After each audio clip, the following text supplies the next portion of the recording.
Un nouveau café littéraire avec Marie Sizun et Françoise Florec qui ont en commun l'écriture et la peinture. L'une s'est penchée sur un secret familial, l'autre sur la mystérieuse Marthe Bonnard, la femme et la muse de Pierre Bonnard. Je vais leur laisser la parole pour qu'elles vous présentent chacune leur roman. Tout d'abord, vous, Marie, cette histoire familiale, ce secret que vous avez levé,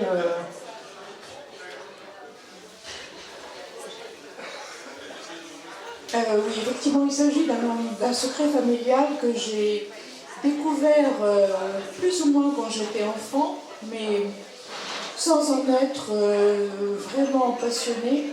Et beaucoup plus tard, j'ai essayé de réexaminer la question.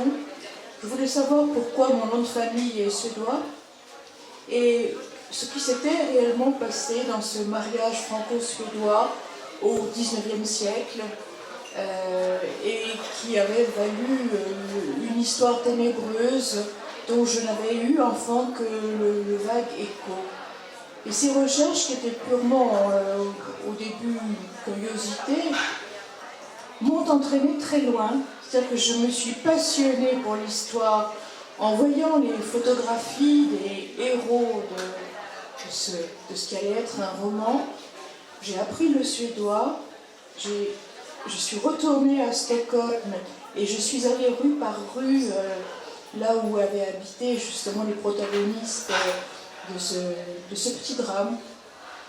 Et je me suis complètement investie dans ce roman, au point que ces personnages que je n'ai pas connus sont devenus miens. Et j'ai même l'impression, une impression très curieuse, d'avoir vécu moi-même cette étrange histoire, d'être envahi par les passions de ces gens et d'avoir hérité, ce qui est vrai d'ailleurs, de la personnalité de ces trois personnes qui, curieusement, vous verrez, donc, sont mes ancêtres.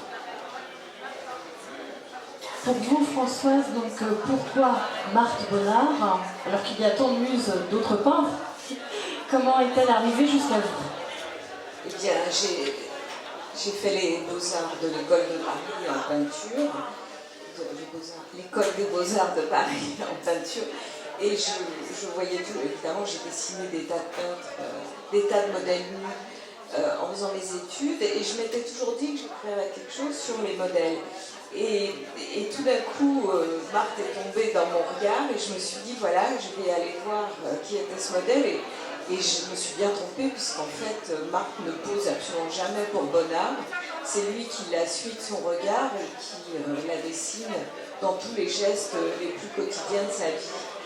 Et donc, à partir du moment où j'ai commencé à aller voir du côté de leur couple, j'ai plus envie d'arrêter, parce que je passais de découverte en découverte. La première étant que Marthe a quand même beaucoup menti à son mari, surtout sur son identité, ce qui a déclenché à la mort de Bonnard un procès qui a duré des années et qui a fait vraiment la une des journaux de l'époque.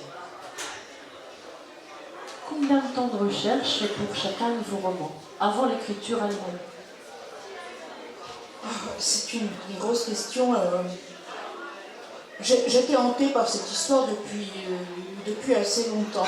Mais les recherches à proprement parler, c'est-à-dire aller fouiller aux archives à différents endroits, essayer de me renseigner, et c'était pas commode pour avoir en Suède des dates précises et des adresses précises. Je pense que ça a pris, pour ce qui est des papiers, etc., 3 ou 4 mois. Et heureusement, à cette époque-là, j'étais occupée par les suites du précédent roman, c'est-à-dire que j'allais rencontrer des lecteurs à tel et tel endroit, mais je n'étais donc pas encore en écriture. Et puis quand l'écriture a commencé, là, ça a été un déferlement, j'ai été tellement heureuse de raconter cette histoire que ça a été très vite. Mais en tout, j'ai dû passer 13 ou 14 mois. Moi j'ai mis, oui, je pense que j'ai mis 2 ans à écrire ce livre parce que j'ai évidemment rencontré tous les gens qui étaient de la famille de Marthe, quelques-uns de la famille de Bonnard, mais surtout de la famille de Marthe. Et puis surtout, j'ai passé mon temps dans les bibliothèques, d'ailleurs, ce livre, il y a des chapitres un peu intercalaires où je raconte la recherche. Et comme je ne voulais pas faire dire à Pierre Bonnard et à Marthe Bonnard des choses qu'il n'avait pas dites, j'ai eu besoin de ces chapitres pour parler de mon imaginaire à partir de ce que je découvrais. Donc voilà, oui, au moins 2 ans. Vous avez toutes les deux donc la peinture en commun. Quel pouvoir, à votre avis, exerce cet art sur les gens en général, et sur vous aussi évidemment? Pour moi, c'est un auxiliaire extraordinaire. Aussi, je ne parle même pas de la peinture que je fais moi-même en amateur, encore que j'ai exposé par le passé quelquefois, mais c'est surtout la peinture des autres, des grands peintres, qui m'est utile. Pour la gouvernante suédoise en particulier, je me suis beaucoup inspirée de la peinture de Degas, de Manet, pour ce qui est des costumes, pour ce qui est des attitudes, pour ce qui est des intérieurs.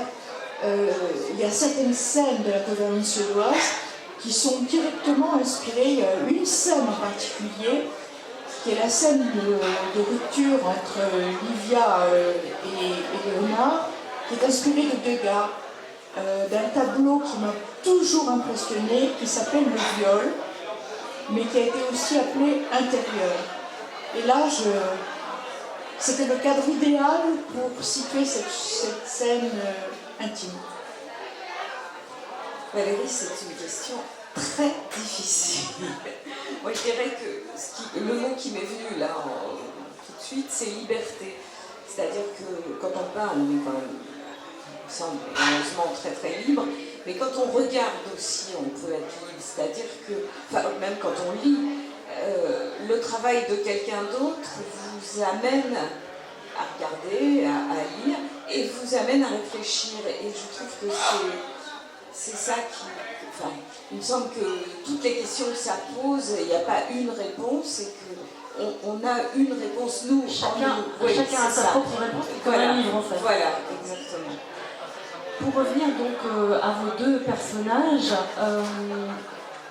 qui était vraiment pour vous, donc Françoise, qui était vraiment Marthe Bonnard, et pour vous, Marie, qui était vraiment Livia?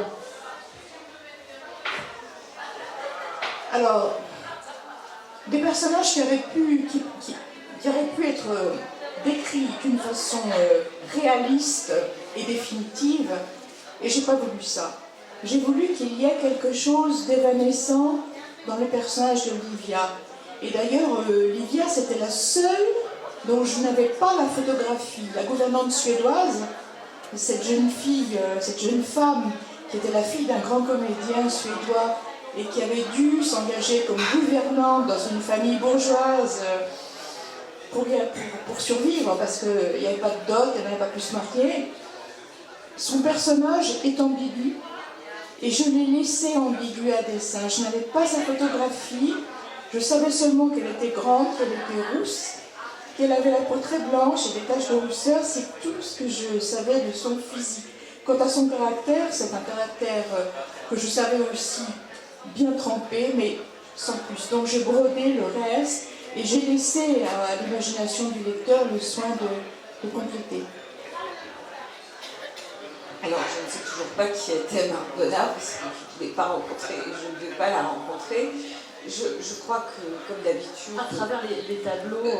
oui, on la voit, mais plus Bonnard nous la montre, moins on sait qui elle est, je pense. Et à travers ce livre, j'ai essayé de poser des questions, de cerner un peu sa personnalité. Et heureusement que je n'ai pas de réponse. Enfin, je vois un peu quand même, mais je ne pourrais pas dire, voilà, elle était comme ça, et c'est pas autrement, heureusement. On sait déjà qu'elle était menteuse. Elle était menteuse. Voilà. Elle a menti, enfin, mais bon, elle a menti sur son nom. Elle a dit à Bonnard qu'elle s'appelait autrement que son véritable nom, ce qui n'était pas très grave, après tout. Là où ça a été grave, c'est qu'elle a dit à Bonnard qu'elle n'avait pas de famille. Et toute sa vie, elle s'est présentée aux autres comme sans famille, orpheline. Ce qui n'était pas vrai, évidemment. Alors après, pour hériter, ça complique la vie. Vous avez donc chacune un rapport particulier avec la Bretagne, puisque Marie, vous y vivez de temps en temps, c'est ça.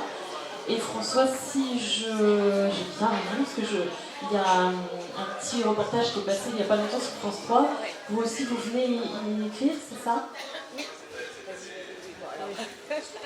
Bon, moi j'ai pris un pseudonyme breton parce que mon véritable nom est suédois et il est imprononçable et puis je ne voulais pas non plus, c'est une histoire tout de même un peu secrète, je ne voulais pas l'ébruiter. Donc j'ai pris un pseudonyme breton. Et je connais la Bretagne depuis ma petite enfance. J'ai une maison dans le sud du Finistère et je me sens très bretonne parce que j'y vais plusieurs fois par an. J'ai beau vivre à Paris, je vais plusieurs fois dans mon petit village et je suis très heureuse. Non, moi j'ai pas de pseudonyme. Je m'appelle Cloarec, c'est le nom de mon père, qui était, malheureusement il est décédé, mais qui était on ne peut plus breton avec toute la personnalité qu'on peut imaginer. Et ma mère est très très parisienne, donc je suis métisse, mais je me sens très bretonne. Et puis comme vous disiez, j'ai vraiment, en fait, je vis à Paris et je revis en Bretagne, quoi. Enfin, c'est là que j'écris et que je suis bien. Je vais vous poser la question que j'ai posée à mes invités précédents. La semaine prochaine, c'est donc le 22 avril, c'est la fête des librairies indépendantes. Quel rapport ou quel lien avez-vous avec les librairies et avez-vous une librairie fétiche près de chez vous?